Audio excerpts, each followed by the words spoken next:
Alright there trainers, I'm some northern guy. Now before I get into today's video, I just want to say a really big thank you actually to anyone and everyone who have supported the channel over the last week or so. Whether that's subscribing or on Twitter or just leaving a comment and a like, just all of you, thank you so much.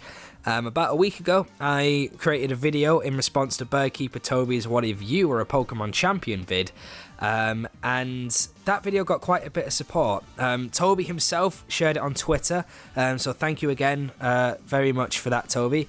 And from that, people started coming to my channel more. And I got some really encouraging and some really nice comments from other PokeTubers like PokeDan and people on Twitter, and it's just been really great. It's been a lot of encouragement, really, and you know, I've discovered some people myself, the likes of Link Cable and Ryo Sakurai.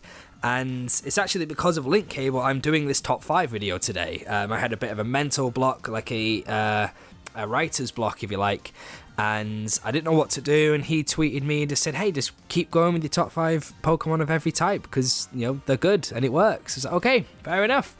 And Ryo actually did a reaction video to my video, so that was really flattering and a lot of fun watching you do that, mate, so thank you. But just thanks to everyone. It's really cheesy, I know, but it really has motivated me to keep going and keep making some more content, and hopefully the channel grows as a result, so thank you. So now, on to today's video, my top 5 ground types. Cue the intro. Where's north from here?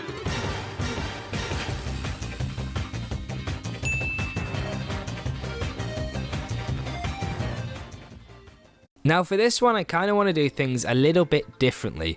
Usually when I've done these videos, I've made a script and I've tried to come up with some very solid reasons as to why I actually like these Pokemon and justify it and drag it out. And I can tell when I watch my videos back if I'm reading from a script or just making it up on the fly. And I prefer just doing it off script and just talking, because this is who I am normally, you know? I'm not putting on a voice, I'm not trying to act it or something, this is just me. It feels much more natural as well, so I'm going to try and do that from now often, at least with the top 5s. So number 5 is Mudsdale. Just look at this thing. It is a giant Trojan horse and I absolutely love it. It's got a great design, it's got a great ability in stamina, and it's got a really cool sounding signature move in high horsepower.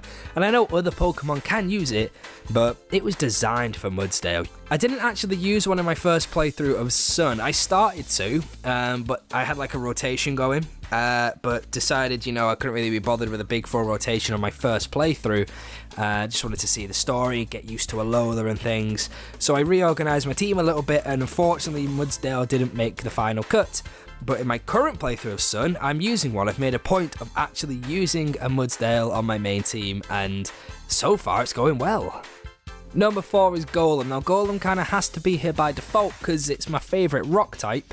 A bit of a spoiler alert for a future video, I guess. And because it's part ground, so yeah, Golem's here at number 4. I never really cared for the Geodude line at all, actually, before Heart Gold and Soul Silver. I'd use it every now and then, but I'd always get to Graveler and just be like, yeah, I'm kind of done with this now. Probably because I didn't really have a lot of mates who either played Pokemon or had a Link Cable, so I couldn't really trade it to evolve it, which is actually kind of sad. But then Heart Gold rolled around, and I like to make a point of using Pokemon I've never actually used before, or not used often, whenever I start a new game. So my first 2 Pokemon that I caught on Heart Gold after my starter were Geodude and Ghastly, because I never really used them. And as a result, Golem and Gengar shot to the top of my favourite Pokemon lists, at least in the days of Heart Gold. Number 3 is Donphan. Now I did dabble with Donphan in Heart Gold as well, but the time I really got my teeth into it was in Gen 5 in the competitive scene. Because Gen 5 was where myself and some friends at college, which I think is high school for those of you in America, age 16 to 18, so whatever it is for you guys. That's where we got into the competitive scene of Pokemon, like EV training and all that nonsense. And I used a Donphan for quite a while actually as the physical defense on my team. So I had Sturdy on it, I had Stealth Rocks and Ice Shard, which I think is a great move to have on Donphan. And for a while, when we first got into everything, none of my mates would see that coming. And I'd send it in against their dragon types, and they'd be like, what's this thing gonna do? I'm a Dragonite, I'm part flying type. Lol, you can't earthquake me. Or, you know, mate, I'm Garchomp, I'm hard as nails. And then it's, hey, lol, Ice Shard. 10 out of 10, GG no re. Well, 2 Ice Shards in Dragonite's case, because, you know, multi-scale. But whatever, you get my point. Number 2 is Diggersby. Now let's get one thing straight. Diggersby is probably one of the best designed Pokemon in all of Gen 6. Its ears are arms. You have all seen the Shofu video, and if that's not enough to convince you, then I don't know what is. Diggersby Rex faces, it hits like a train. Ground and normal type is a really awesome type combination. I quite like it. And Bunnelby is the Rattata of Gen 6, right? The Rattata of Gen 6. Center it and fur it. Sod off the crap. Zigzagoon and Linoon, they're alright for the first parts of the game. Bidoof, mwah, almost perfect. They're second best. They're good. They're alright. I like them. And then you get like Patrat and Watchog. Get that shit out my face. Seriously. And then you get to Bunnelby. And for a start, it's a rabbit, so that should be good enough. I love rabbits. And you evolve it into Diggersby, and yes, it isn't cute anymore, and it does look a little bit like a neckbeard, but come on, it's brilliant. Its ears are arms, right? I don't know what more you want from me. Just go and watch Shofu's video, it'll explain everything. And the number 1 slot goes to Glysaur. Now there's one thing you need to understand about me and Glysaur. Glysaur is, without shadow of a doubt, no competition except maybe Blissey, my favourite Pokemon to use competitively. Full stop. Glysaur, all the way. I love bulky Pokemon like Glysaur, Blissey, Clefable, and seriously, Toxic Style Glysaur is just one of my favourite things to use in Pokemon. My mates hate me. Seriously, I use Glysaur and Blissey on every team, and my mates bloody hate me. Poison Heal with Toxic Orb, Protect, Earthquake, Ice Fang, and Toxic. Magical. I don't mind patiently sitting here while you slowly die to Toxic, while I slowly heal up, protecting against all your super effective moves and catching you off guard with Earthquake and Ice Fang on the switch-ins. Seriously, I will sit here all day. Hell, I'll even nip down the local, have a pint of ale, come back, and you will still be trying to kill Glysaur.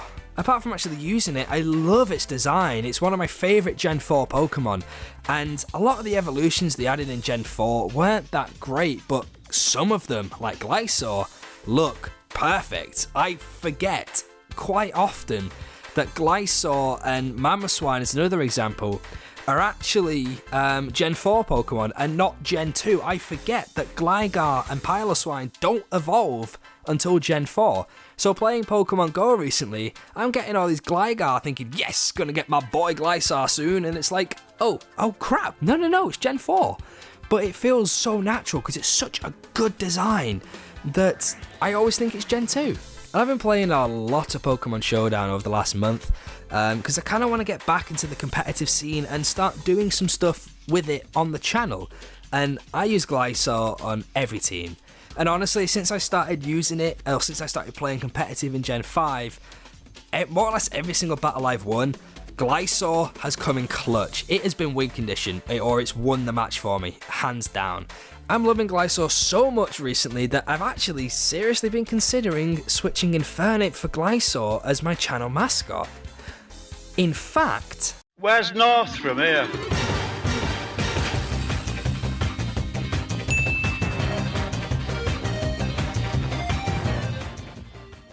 Glysaur's the mascot now. I bet you didn't see that coming.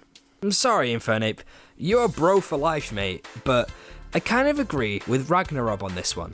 He has got an absolutely hilarious video where he rips the crap out of the likes of Charizard, Venusaur and Blastoise and explains why Bouffalant is his favourite Pokemon and also his channel mascot. And I do kind of feel that having Glysaur as my mascot is a bit more creative and unique than having a starter Pokemon.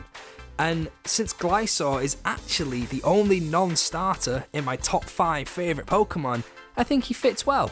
Oh crap, I just ruined a video idea. So, Glysaur, number 1 favourite ground type, and the new mascot of some northern guy. And that's it, those are my top 5 favourite ground types. What do you think of my list? Let me know in the comment section below, and tell me who your favourite ground type is. If you liked this video, then hit the thumbs up, and if you want to see more stuff from me, then please do hit that subscribe button. And also, check the description for the links to the channels of all the people I've mentioned in this video. These guys are great, like there's so many good PokeTubers out there, so go check them out, show them some love, and go find some great content. My next top 5 type will be normal types, and I'll see you all in the next video. But until then, keep training, and have a good one. Bye bye.